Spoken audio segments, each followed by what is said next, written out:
Good morning students. Chapter relation and function में बच्चों types of relation हम लोग पढ़ रहे थे, उसमें से आज सीखेंगे रिफ्लेक्सिव रिलेशन। क्या सीखेंगे बच्चों? रिफ्लेक्सिव रिलेशन क्या होता है?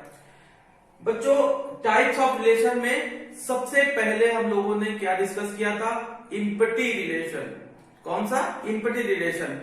उसके बाद बच्चों हम लोगों ने डिस्कस किया था यूनिवर्सल रिलेशन और identity relation.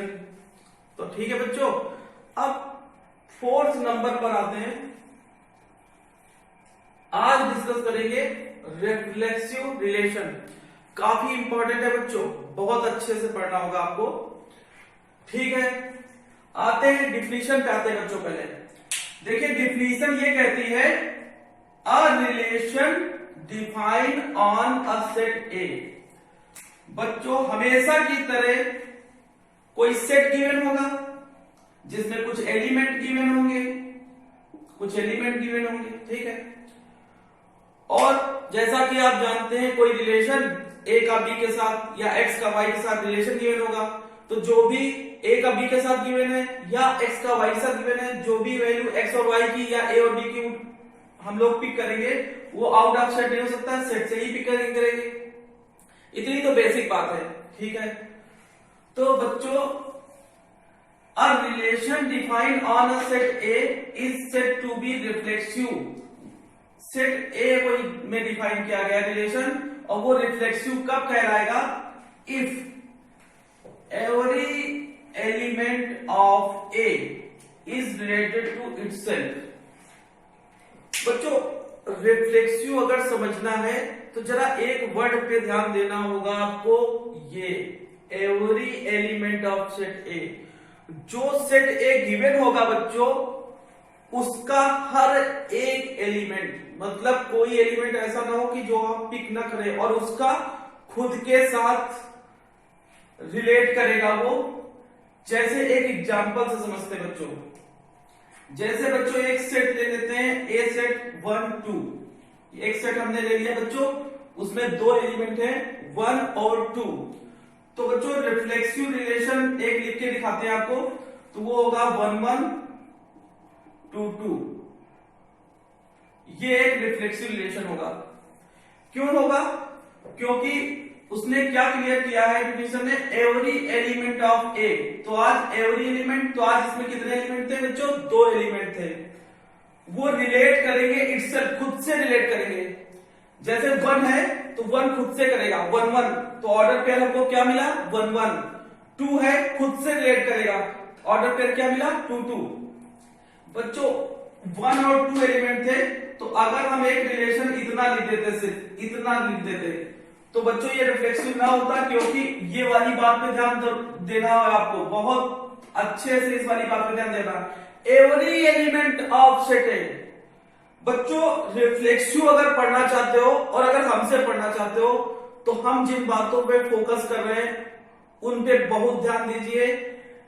Every element of ए मतलब इसका कोई भी एलिमेंट ऐसा ना हो जो खुद से रिलेट ना कर रहा हो रिलेशन में। बच्चों ये बात पहले मन में बैठाओ, ये बात पहले मन में बैठाओ कि every element of A is related to itself.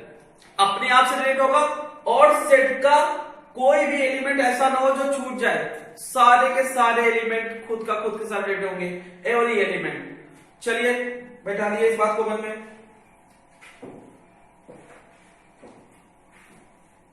क्या कर रहे हैं भाई? इस बात को ध्यान दो ना, इसको मन में सोचो, इस बात को। Every element of set A. अगर रिफ्लेक्सिव सीखना चाहते हैं, इस बात को अगर इग्नोर कर देंगे तो रिफ्लेक्सिव आपको कतई नहीं आएगा। ठीक है, ओके। तो ठीक है, ये रिफ्लेक्सिव क्यों नहीं है? क्योंकि इसमें ये वाला 2 का 2 के साथ नहीं था। बच्चों समझ में आ गया? ठीक है। अब कुछ बच्चों को थोड़ा सा डाउट हो सकता है कि कुछ दिन पहले हम लोगों ने पढ़ा था आइडेंटिटी रिलेशन, और यही सारी बातें तो हमने आइडेंटिटी में बताई थी बच्चों। तो फिर रिफ्लेक्सिव आइडेंटिटी क्या सेम हो गया क्या? बच्चों थोड़ा सा फर्क है, याद करो, उसमें था every element of set A is related to itself and only to itself था।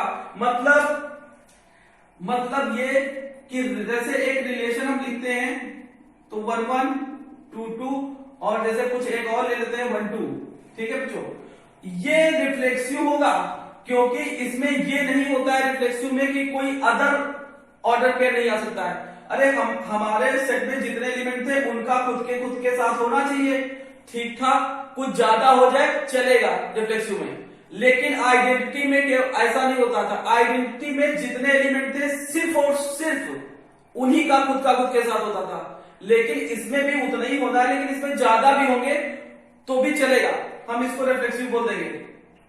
और अच्छे से क्लियर करते हैं एक और एग्जांपल लेके।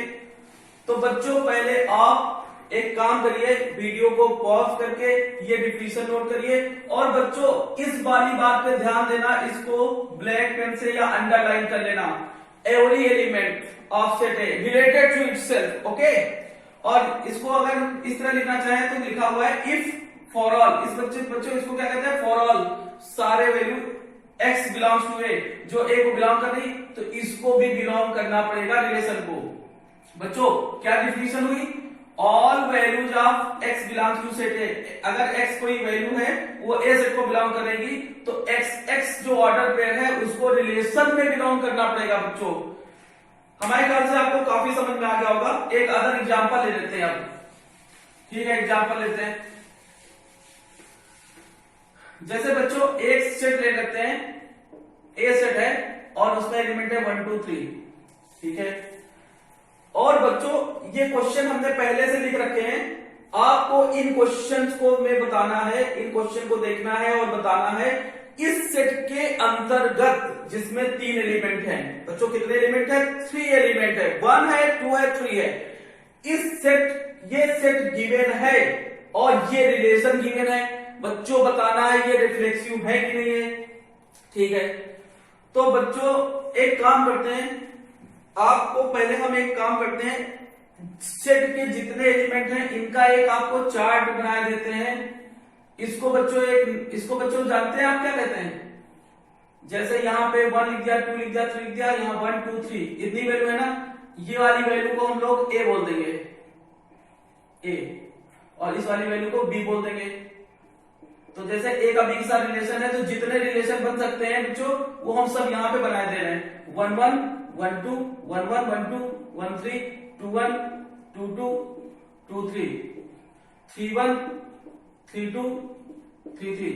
इसको बच्चों क्या कहते हैं, हमने पूछा आपसे, इसको कहते हैं matrix representation of Cartesian product. क्या कहते हैं बच्चों, matrix representation of Cartesian product. जो हम लोग ए क्रॉस ए निकालेंगे बच्चों, आपको पता होगा जब रिलेशन को इस ए टू बी देते थे तो हम लोग क्रॉस प्रोडक्ट ए बी का जो निकालते थे उसके जो all subset of, basically relation क्या होता है, subset of all order pair in A cross B, ठीक, ओके। और जब बच्चों के पास सेट गिवन होता है तो ए क्रॉस ए का जो सबसेट होता है वो रिलेशन होता है। तो बच्चों हमने आपके लिए एक काम कर दिया, बहुत आसान कर दिया। हमने ए सेट में इतनी वैल्यू थी तो बच्चों इतने ही ऑर्डर पेयर बनेंगे कि नहीं बनेंगे, बताइए, इतने ही ऑर्डर पेयर बनेंगे कि नहीं बनेंगे। 1 1 बनेगा, 1 2 बनेगा, 1 3 बनेगा, 2 1 बनेगा, 2 2 बनेगा, 2 3 बनेगा, 3 1 बनेगा, 3 2 बनेगा, 3 3 बनेगा, इतने ही बनेंगे, ठीक है। तो अब ध्यान से सुनो फिर से, रिफ्लेक्सिव कहा गया, रिफ्लेक्सिव रिलेशन किसको कहते थे, अगर ये वाली वैल्यू इनको x कह दें या a बोल दें, अगर a वैल्यू बिलोंग कर रही सेट को तो देन a भी बिलोंग करना चाहिए रिलेशन में। अगर a वैल्यू, ये जो एलिमेंट है ये सेट को बिलोंग कर रहे हैं तो इसका खुद के साथ रिलेशन को बिलोंग करना चाहिए बच्चों, ओके। तो देखते हैं बच्चों, ये इसकी चर्चा करते हैं इस क्वेश्चन की, ये रिफ्लेक्सिव है कि नहीं है देखते हैं। सेट में कितने वैल्यू थी, 3 वैल्यू थी, 1 2 3, तो 1 1 होना चाहिए, 2 2 होना चाहिए, 3 3 होना चाहिए, 1 1 भी है, 2 2 भी है, 3 3 भी है। बच्चों बिल्कुल ये क्या है, रिफ्लेक्सिव रिलेशन है। आगे बढ़ते हैं बच्चों, इस रिलेशन में आते हैं। तीन वैल्यू है 1 2 3, 1 1 होना चाहिए, 2 2 होना चाहिए, 3 3 होना चाहिए, बिल्कुल क्लियर है। कहां 1 1, ये रहा 1 1। बच्चों 2 2 तो नहीं है, ध्यान से देखो बच्चों 2 2 नहीं है, बिल्कुल ये गलत है, ये रिफ्लेक्सिव नहीं है क्योंकि इसमें न 2 2 है न 3 3 है। इसके सारे वैल्यू का खुद के साथ ऑर्डर पेयर मौजूद होना चाहिए, नहीं है। चलो अगला चेक करते हैं, 1 1 है, अरे इसमें 1 1 भी नहीं है। जब यार पहले ही चेक कर लिया 1 1 ही नहीं तो आगे क्यों अपना दिमाग लगाना, क्यों सोचना इसके बारे में। जब 1 1 ही नहीं है तो ये होएगा ही नहीं होगा, सब पे टाइम क्यों वेस्ट करना।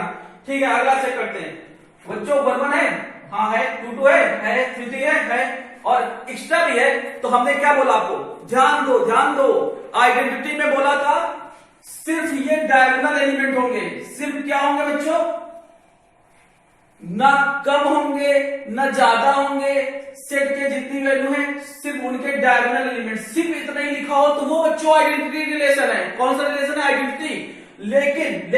लेकिन रिफ्लेक्सिव में क्या होता है बच्चों, सेट के जितने एलिमेंट हैं उनका खुद के साथ इतना तो कंपल्सरी होना ही चाहिए, कुछ ज्यादा ऑर्डर पेयर हो जाए तो चलेगा बच्चों।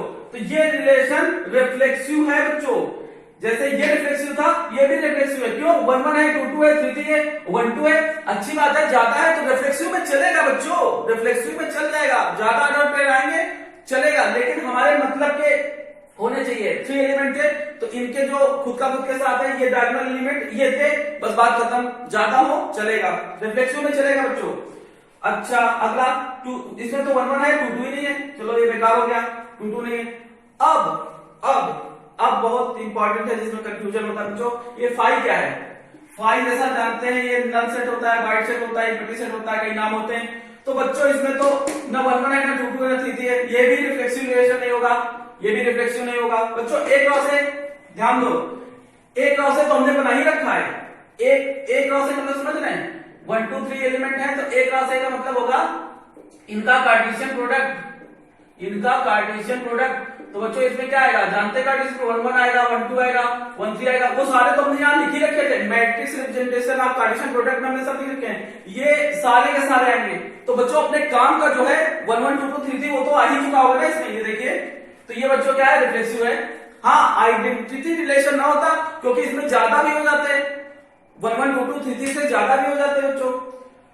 अब उम्मीद करते हैं आप लोगों को रिफ्लेक्सिव रिलेशन बहुत अच्छे से समझ में आ गया होगा बच्चों, लेकिन इतना ही काफी नहीं है, ये तो आसान लगा होगा समझाने के बाद, क्योंकि इसमें तो सारे रिलेशन रूस्टर फॉर्म में लिखे हुए हैं, ऑर्डर पेयर दिख रहे वैल्यू में। बच्चों प्रॉब्लम तो तब होगी जब आपको थ्योरी में क्वेश्चन मिलेगा, लेकिन उसकी चिंता मत करिए, बहुत सारे क्वेश्चन थ्योरी के भी करेंगे नेक्स्ट वीडियो में। रिफ्लेक्सिव में आपको भी और भी सारे वीडियो प्रोवाइड होंगे और भी क्लासें करेंगे। ठीक है बच्चों, उम्मीद करते हैं आपको आगे होगा। आज के लिए इतना ही, थैंक यू। नोट कर लीजिए बच्चों, ओके।